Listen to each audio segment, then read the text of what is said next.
It's May 2014, and once again the military are back in charge in Thailand. Thousands of opposition supporters had taken over the streets of the capital in the shut-down Bangkok protest, making world headlines. They wanted the government and then caretaker Prime Minister Yingluck Shinawatra out. And thanks to the army, the opposition got what it wanted. The UN condemned the coup and the US cut military aid to Thailand. Yingluck's been keeping a low profile since then, although even on a simple trip to the supermarket, it's obvious she still has supporters. She chose to speak to CNN in her first TV interview since the coup. What happened the day of the coup? When did you realise this is a coup happening? Can you talk me through that day? I was at home. Some people called to tell me there was a coup.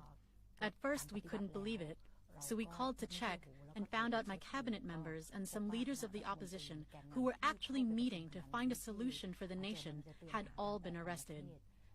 So you were invited to the military camp for a chat, if we call it that. So what was that like?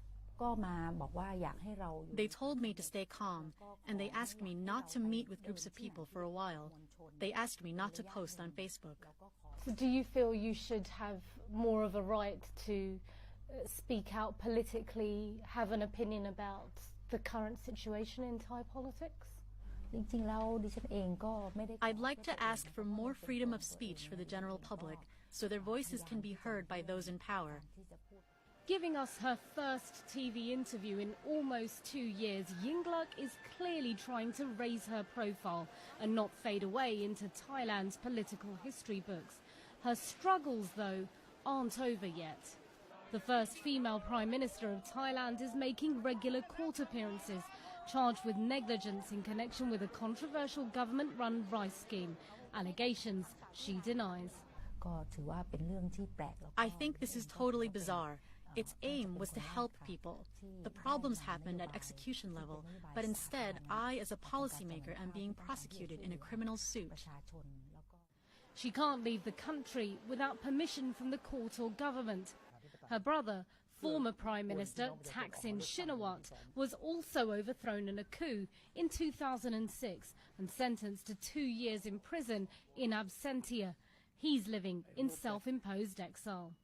There is, of course, a risk that you might try to leave the country like your brother Thaksin did. I stand firm to fight my case. I have duties and responsibilities to fight on. All eyes are on me. I assure you, I've never thought of fleeing. She speaks cautiously and carefully under the watchful eye of her lawyers and no doubt as we broadcast the military. Simon Morsin, CNN, Bangkok, Thailand.